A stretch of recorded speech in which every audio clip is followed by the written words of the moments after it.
오늘도 데살로니가전서 2장, 오늘은 2장 1절에서 12절까지 말씀입니다. 제2장. 형제들아, 우리가 너희 가운데 들어간 것이 헛되지 않은 줄을 너희가 친히 아나니, 너희가 아는 바와 같이 우리가 먼저 빌립보에서 고난과 능욕을 당하였으나 우리 하나님을 힘입어 많은 싸움 중에 하나님의 복음을 너희에게 전하였노라.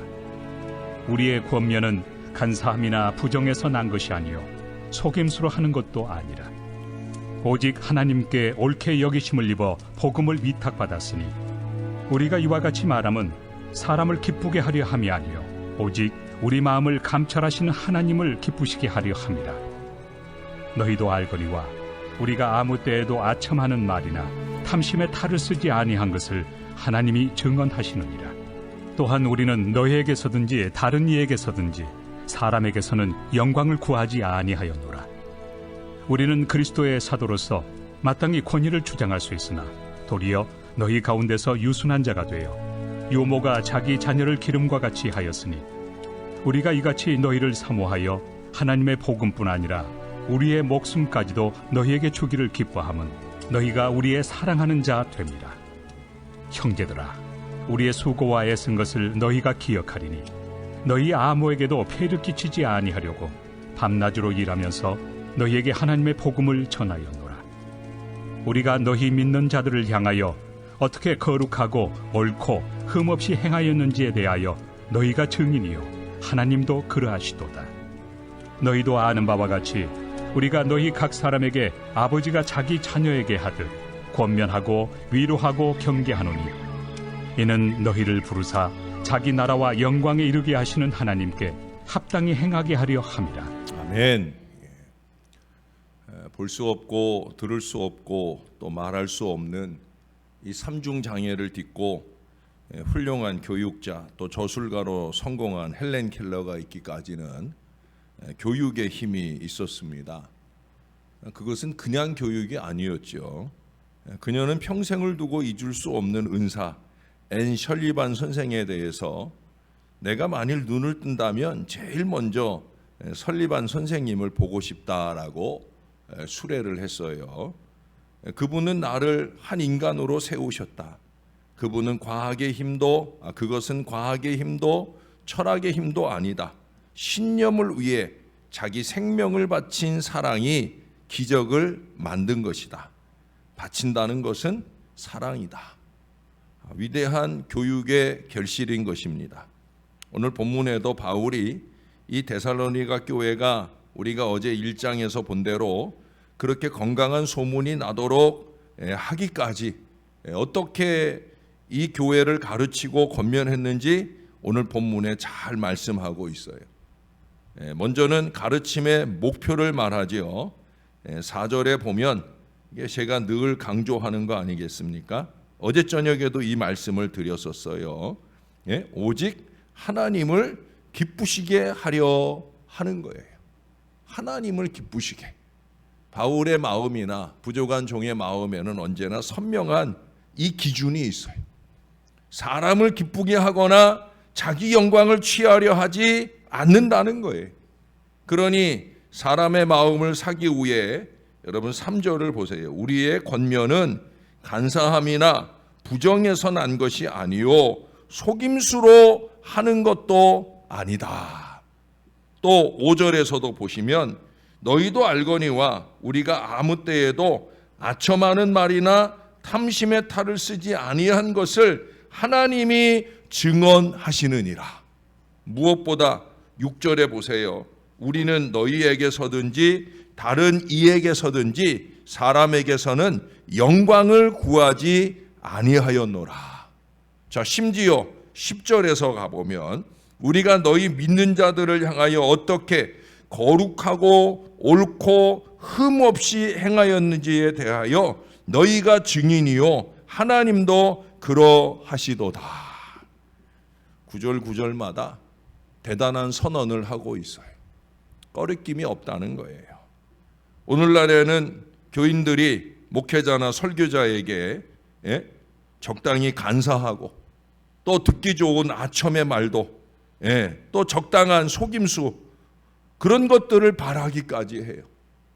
그래야 재밌고 그래야 안 찔리고 그래야 듣기 편하다는 거예요. 그런 구미에 맞춰주는 것은 사람의 영광을 구하는 거죠. 저는 절대 그런 교사가 될 수 없었고요. 앞으로도 안 될 거예요. 어떤 경우에 저한테 너무 어이없는 요구를 할 때가 많아요. 자기가 11조 생활을 안 하거나 자식들이 11조 생활이 잘 안 되면 저더러 그래요. 목사님 강단에서 11조 얘기 좀 하지 말라고. 그게 그럴 일이에요?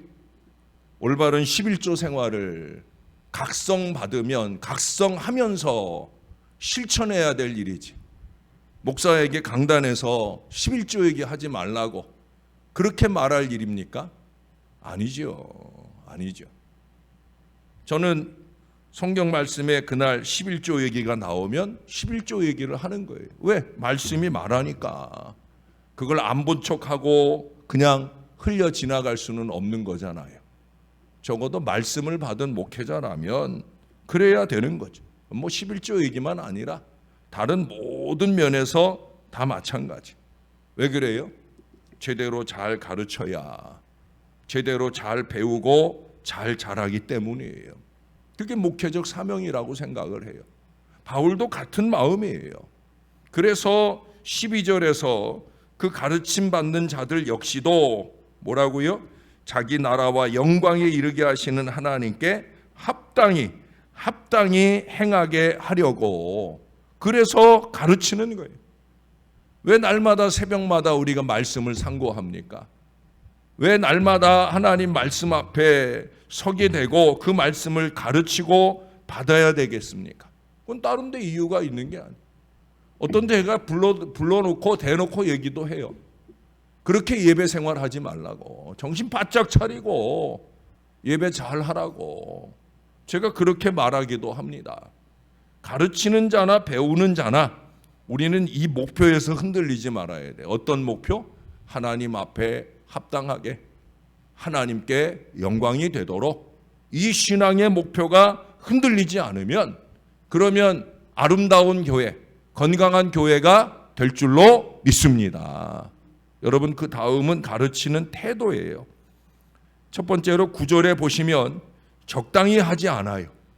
수고하고 애를 씁니다. 심지어 그 시기는 자비량 전도예요. 자비량 전도는 자기가 일해서 벌어서 먹고 살면서 전도하고 선교하는 거예요. 바울 때는 그랬어요. 그래서 거기 뭐라고 그래요? 폐를 끼치지 않으려고 일하면서 가르친다는 거예요. 저도 늘 저의 신방이나 사역이 교인들에게 폐가 되지 않으려고 노력을 합니다.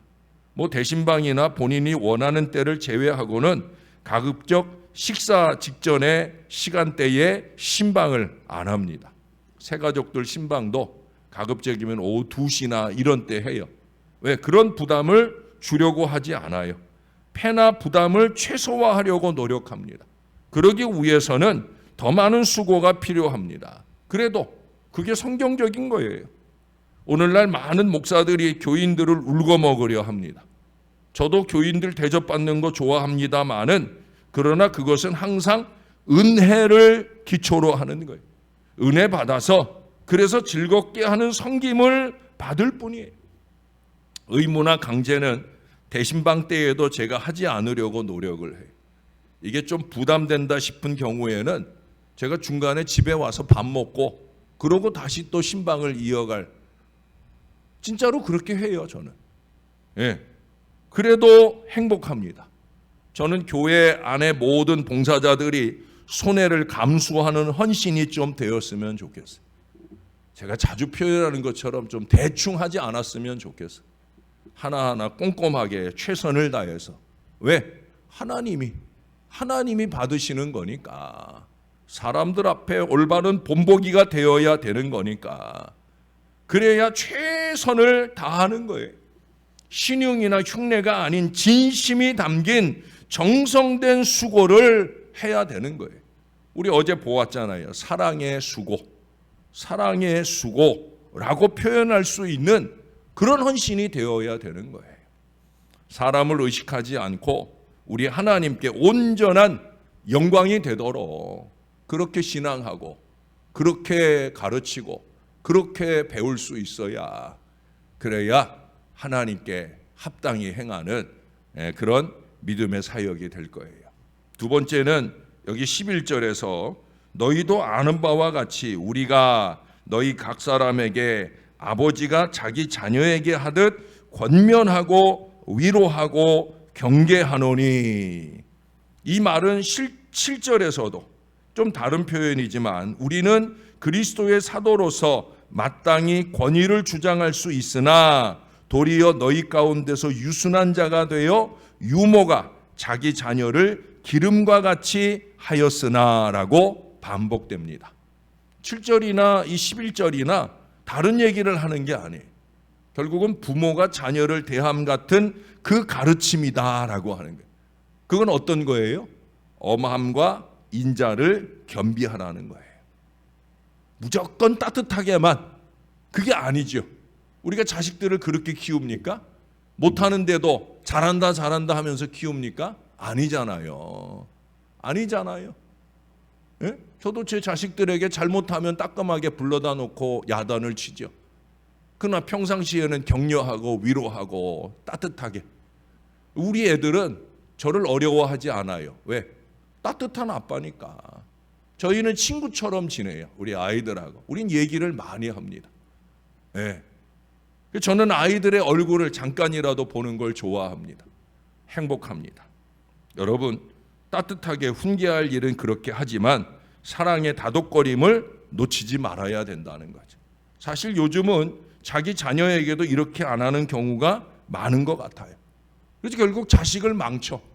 나중에 후회해서는 소용이 없는데 그런 경우가 많다는 거예요. 그러나 건강한 자녀, 건강한 교인이나 학생들을 양육하기 원한다면 그렇게 행해야 되는 거예요. 엄함과 인자, 엄함과 인자. 제가 긴 이야기 하나를 해드릴게요. 그냥 그걸 그대로 제가 옮겨왔으니까 제가 그냥 읽어드릴게요. 그 선생님의 별명은 보약 선생님이다. 선생님의 본래 이름은 정기태였지만 우리들 사이에서는 보약 선생님으로 통했다. 반 아이 중 한 명이라도 숙제를 안 해오는 날에는 숙제를 안 해온 사람만 빼고 반 전체가 손바닥을 맞아야 했다. 그래서 숙제를 안 해온 사람은 그 이후에 절대로 숙제를 안 할 수 없게 만드는 것이었다. 또 한 가지, 매를 맞을 때마다 하나 둘을 외치는 것이 아니고 보약이라고 소리를 질렀다. 그래서 선생님의 매는 한 번도 선생님의 기분을 상하게 한 적이 없다. 학생들 모두는 매를 보약이라고 생각했을 뿐이다. 벌써 몇십 년 전 일이다.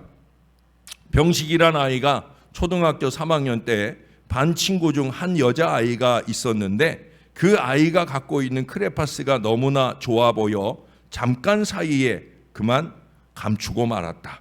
다시 제자리에 둘 생각을 할 때는 이미 그 아이가 크레파스를 누가 훔쳐갔다고 야단을 부리고 있던 터라 어떻게 손을 쓸 수가 없었다. 잠시 후 여자애는 짝이었던 병식에게 대뜸 얘가 훔쳐간 것 같아요 하고는 막 울어댔다. 선생님은 무척 당황한 얼굴로 그래 병식이가 가져간 것이 아닌 걸 믿는다. 하지만 선생님이 확인해 보는 게 좋겠지 하시더니 아이들 앞에서 병식이의 책상과 가방을 뒤적이셨다. 병식이의 심장은 얼마나 뛰었는지 얼굴은 뻘겋게 달아오르고 이 순간이 자기에게서 멀리 떠나가기만을 바라고 있었다. 선생님은 분명히 가방 속에 크레파스를 보았을 것이다. 더 이상 병식이는 눈을 뜨고 있을 수가 없었다. 잠깐의 고요가 흐르고 그것 봐 병식이가 갖고 있지 않은 걸 하시곤 교실을 나가셨다. 병식이는 당황했다. 분명 선생님은 보셨을 텐데. 병식이는 교무실로 선생님을 찾아갔다. 선생님 앞에서 그만 울음을 터뜨리고 말았다. 선생님, 제가 잘못했어요. 선생님, 잘못했어요. 선생님의 마음이 너무나 아프구나. 그렇게 믿었던 내가. 선생님, 저에게 벌을 주세요. 예? 그래. 처음 약속했던 대로 남의 물건을 훔친 사람에게는 종아리 10대야. 약속은 약속이니까. 맞을 때마다 크게 보약이라고 해야 된다. 알았지? 철석, 보약, 철석, 보약, 철석, 보약. 종아리가 싸하게 아파왔다. 보통 때와는 달리 살점이 떨어져 나가는 것 같이 아팠다. 병식이의 눈에서 눈물이 흘렀고 잠시 몸을 움츠리다 병식이는 문득 선생님의 얼굴을 보게 되었다. 그런데 선생님의 얼굴이 눈물로 엉망이 되어 일그러져 있었다. 선생님의 모습을 본 그 순간부터 자신을 때리는 매는 더 이상 종아리를 아프게 하지 않았다. 병식이의 마음을 매섭게 때리는 매였다. 그리고 그 매가 이후에 병식이에게 병식이 인생 전체의 보약이 되어 병식이를 든든히 서게 해 주었다.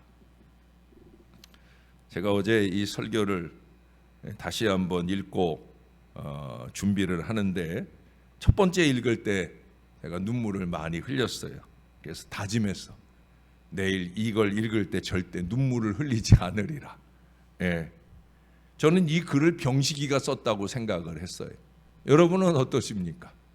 자기의 인생 전체가 그 선생님의 매로 보약을 받은 이 병식이의 변화로 이 병식이가 인생을 마무리할 즈음에 아마 이 글을 쓰지 않았겠나 하는 생각을 해요. 사랑하는 여러분, 참된 가르침은 잘 교훈합니다. 잘 가르쳐야 됩니다. 엄함과 인자가 같이 느껴지며 잘 자라가도록 우리 주님 앞에 잘 세워지도록 부족한 종이 여러분들에게 보약을 먹이듯 그렇게 가르치는 제가 될 수 있도록 더욱 무릎 꿇으며 노력을 하겠습니다. 여러분들도 혹시 말씀을 받을 때 찔리거나 아프시거든. 뭐라고 마음속에 외치셔야 돼요? 보약. 보약이라고 그렇게 되뇌이면서 우리의 삶을 바꾸고 영을 바꾸고 하나님 앞에 합당하도록 하나님 앞에 영광이 되도록 오늘 저 말씀을 나에게 주시는 것이지라는 이 마음으로 말씀을 받으시는 건강한 신앙이 되시기를 바라요. 오늘 찔렸다고 내일 새벽에는 안 나오고 이게 아니란 말이죠. 오늘 찔리면 오늘 변화를 하고 오늘 회개 오늘 하고 내일은 내일의 해가 떠오를 때 하나님 앞에 떳떳하게 설 수 있는 바로 그 신앙을 가져야 된다는 거예요.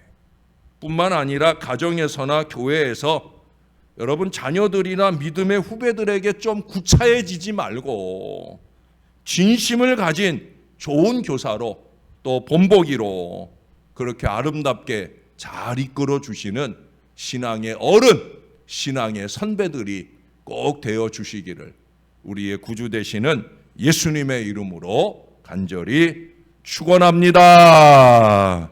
기도하겠습니다.